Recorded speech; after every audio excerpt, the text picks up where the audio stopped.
Hello, I'm Alison Werner, co-chief editor of Plastic Surgery Practice. Thank you for joining me for today's podcast episode on the MedCore Podcast Network. Joining me today is Lindsey Fitzharris, author of the new book, The Facemaker, a visionary surgeon's battle to mend the disfigured soldiers of World War I. The book chronicles the work of Surgeon Harold Gillies as he and his team developed procedures to treat the devastating facial injuries sustained on the World War I battlefield. Gillies and his team pioneered procedures that laid the foundations for plastic surgery as we know it today. The Facemaker is Lindsey Fitzharris' second book, her first, The Butchering Art, Joseph Lister's quest to transform the grisly world of Victorian medicine, won the Penn E.O. Wilson Award for Literary Science Writing and has been translated into multiple languages.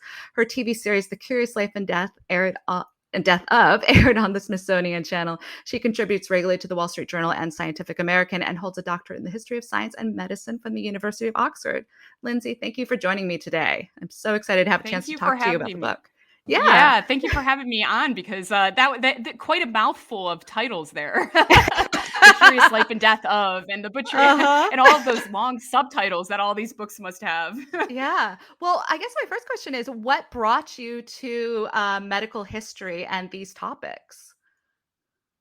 Well, I am a medical historian by training. I have a PhD from Oxford in the history of science and medicine. But these days, I call myself a storyteller first and foremost. I'm a freelance writer. I obviously, all my books are rigorously researched, but I really am about connecting readers who don't have a background in history or background in medicine to these incredible stories from the past. As a kid, I was a weird kid. It wasn't, it's not going to be a surprise anybody who follows me on social media to know that my grandmother and I used to go from cemetery to cemetery hunting ghosts, And I think that people thought I had this sort of macabre curiosity, which is definitely true. But actually, I was just really interested in the people who lived and died in the past. And I always say that regardless of how you feel about history, like let's say you hated history in school, you might like medical history because everybody knows what it's like to be sick. And so that's where I fill in that gap. What would have happened if you had a toothache in 1746, or what would happen if you had to have a leg removed in 1832. So that's what I do as a medical historian. Okay. Well, as I said, this book looks at the career of British surgeon Dr. Harold Gillies during World War I and his work advancing the specialty of plastic surgery. Well, his work advancing the field of plastic surgery as a specialty. Did your interest in the topic start with Gillies or in the history of plastic surgery? Oh, that's an interesting question. And actually, I should say for any Kiwis out there that he was born in New Zealand, but he did most of the bulk of his work in Britain, and his family was originally from Britain. Yeah, that is a good question. I think it did start with Gillies, and it started with his patients. And again, that storyteller in me, I didn't know much about World War I or the history of plastic surgery going into this, which is why it took 5 years to research and write. But I knew what I wanted to do was drop the reader right into the middle of the battle. I wanted people to know what it was like to fight on those fields, in those trenches. What did it smell like? What did it feel like? What did it look like at that time? And I came across a diary of a soldier named Percy Clare, and he writes beautifully about his experiences, about getting hit on the face and laying on the battlefield, trying to get these stretcher bearers to pick him up, as well as through the process of trying to get into Gillies Hospital because he gets sent to the wrong place. So we meet Percy Clare in the prologue, and we see him throughout this book. So for me, it really started with the personal stories. And I think that's where I always go to. With The Butchering Art, it was about Joseph Lister and this, incredible man who changed the paradigm for us and introduced germ theory to medical practice. So it's always about those personal stories for me. Okay. Well, in your research, what was Gillies' awareness of the field of plastic surgery at that time? Because he studied, or he trained as an otolaryngologist. I always pronounce that wrong. Yeah. And he joined the British war effort as part of the Royal Army Medical Corps. And he was first assigned to a hospital near the battlefront. But then he started thinking we need to have more specialized care. So what was his awareness of plastic surgery at that point? So as you say, he was an ENT doc, which actually put him well placed for what he ultimately was able to achieve. Plastic surgery certainly predates the First World War, but attempts at altering the face really focus on small areas such as the ears or the nose, rhinoplasty being one of the oldest procedures on record. In fact, the term plastic surgery was coined in 1798, but at the time, plastic meant something that you could shape or mold. So in this instance, a patient's skin or soft tissue.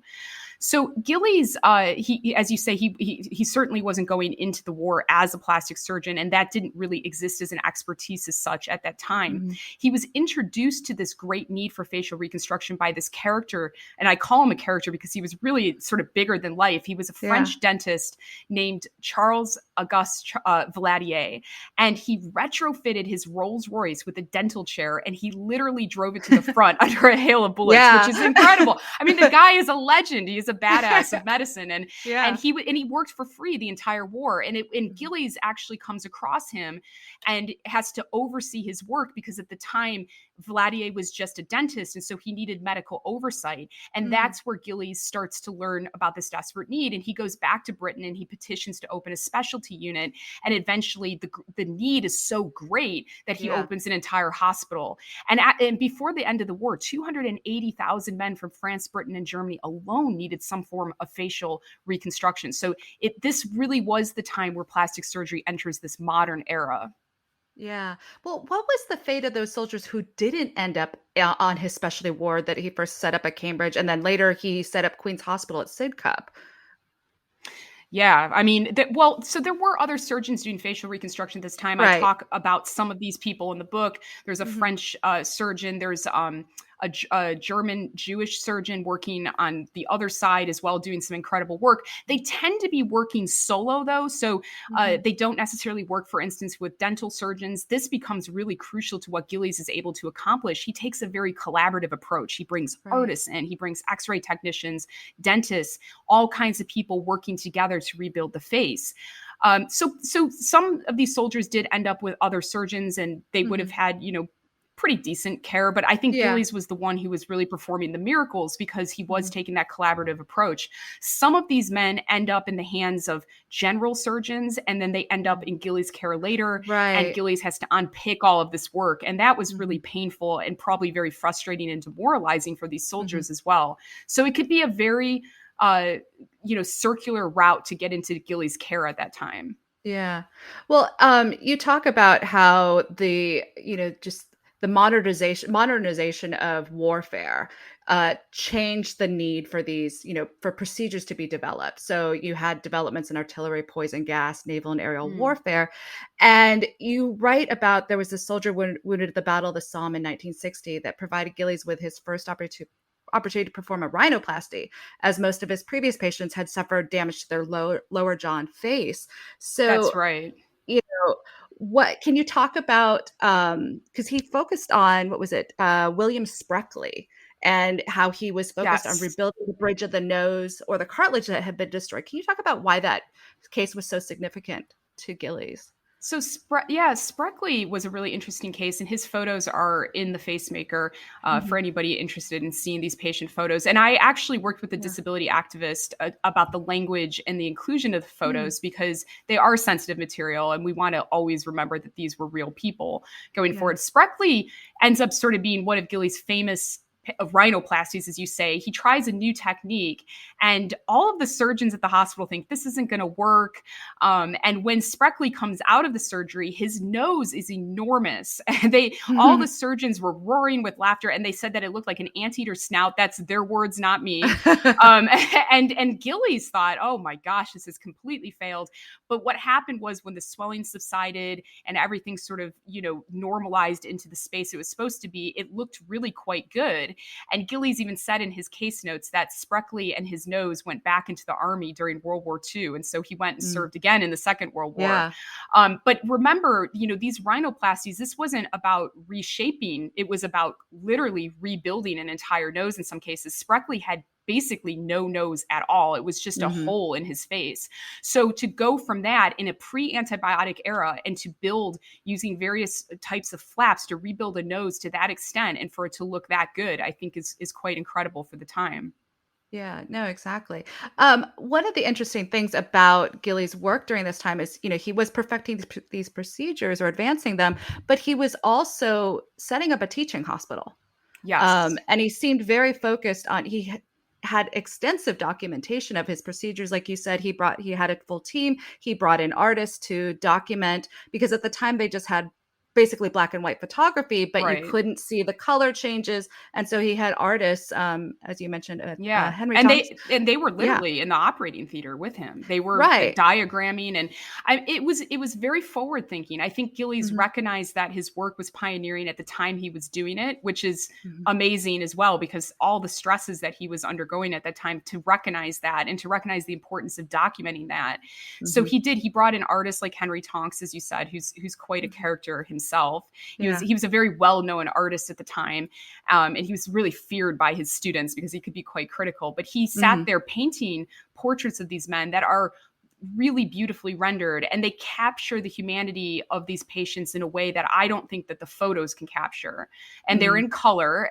I didn't include them in the book because I really felt they would have to be reproduced in color for the full extent for them to be Yeah. appreciated, and that would drive up the cost of the book. And ultimately I want people to be able to Right. read the book. But if you Google Henry Tonks in World War I, you will Hmm. see these wonderful portraits. And so Gillies, he recognized that it was important to document this. It was, when you're reading his case notes, I'm sure a lot of plastic surgeons are going to be listening to this.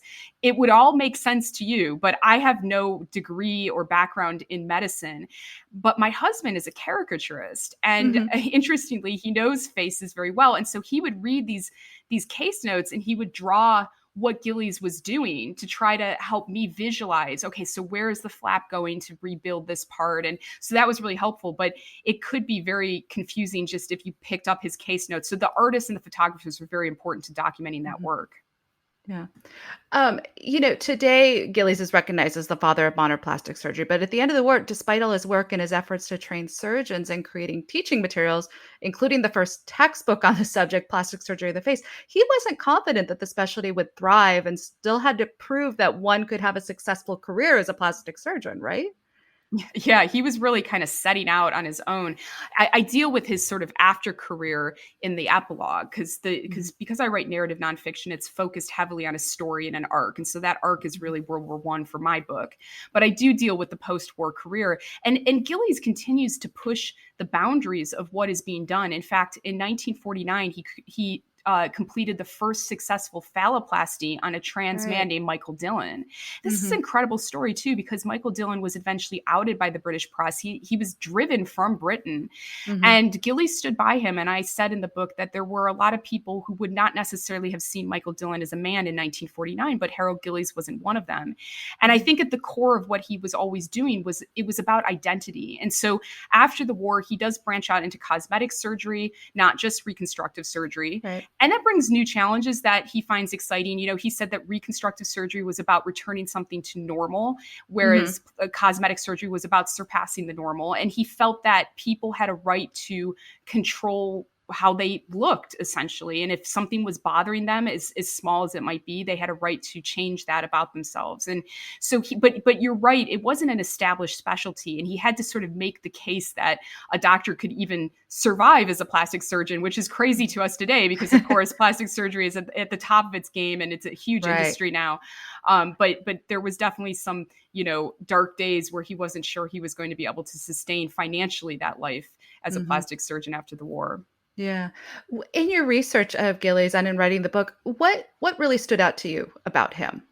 Well, he was such a character. In my first book, The Butchering Art, about Joseph Lister. Lister Mhm. he's a Quaker. He's very unimpeachable, really. I mean, he's such a good, upstanding character. And some of that has to do with the way the Victorians, of course, write about their Mm. heroes at the time. Mhm. But Gillies, he was a bit of a prankster. He really connected and joked with the patients, and he kept their spirits up. He had this alternative persona, which he called Dr. Scroggy, and he would dress up in the evening and he would sneak in alcohol and oysters, the things that were banned at the hospital, Mhm. and he would gamble with the boys. And so he really I think he really connected with so many of his patients. And of course, that also speaks to the nature of his work, because he's working on some of these men for several years, sometimes even over a Right. decade. So they Yeah. really have a very firm relationship. Some of these men ended up working for him. Mhm. One of the men, Big Bob Seymour, he had his nose shot off during the Somme. He ends up being Gillies' private secretary for the rest of his life. So I Mm. love that about Gillies. He had such a great attitude. He had a bit of gallows humor, which I think you also need working through World War I, Yeah. and seeing that kind of trauma, don't you? But Yeah. yeah, he was an incredible character as well. Yeah. For, modern plastic surgeons, today's plastic surgeons, looking for something to read, what would you say they can take away from this book? Oh, no one's asked me that actually. I mean, I always say that as a medical historian, what I hope to convey to people is that what we know today isn't going to be what we know tomorrow, and we need to keep an open mind. I think if Gillies was alive today, he would be very excited by things like face transplants, which I hit upon in the epilogue. Yeah. It's fascinating I mean, face transplants are both reconstructive surgery and also transplant surgery, and I think he would have been right there wanting to know more and pushing those boundaries of what you can do for patients. So I think that it's always about keeping an open mind and knowing that medicine is always evolving and changing, and to keep pushing forward for the patients as Gillies had done during the First World War. Yeah. Well, Lindsey, thank you again for joining us today. It's been a pleasure to talk to you about your book and get this insight into Dr. Harold Gillies. Thank you. Thank you so much. The Facemaker, A Visionary Surgeon's Battle to Mend the Disfigured Soldiers of World War I is now available at bookstores. And thank you for joining me today. Until next time, be sure to subscribe to the MedCore Podcast Network to keep up with the latest plastic surgery practice podcasts. And to keep up with the latest industry news, visit plasticsurgerypractice.com. Thank you.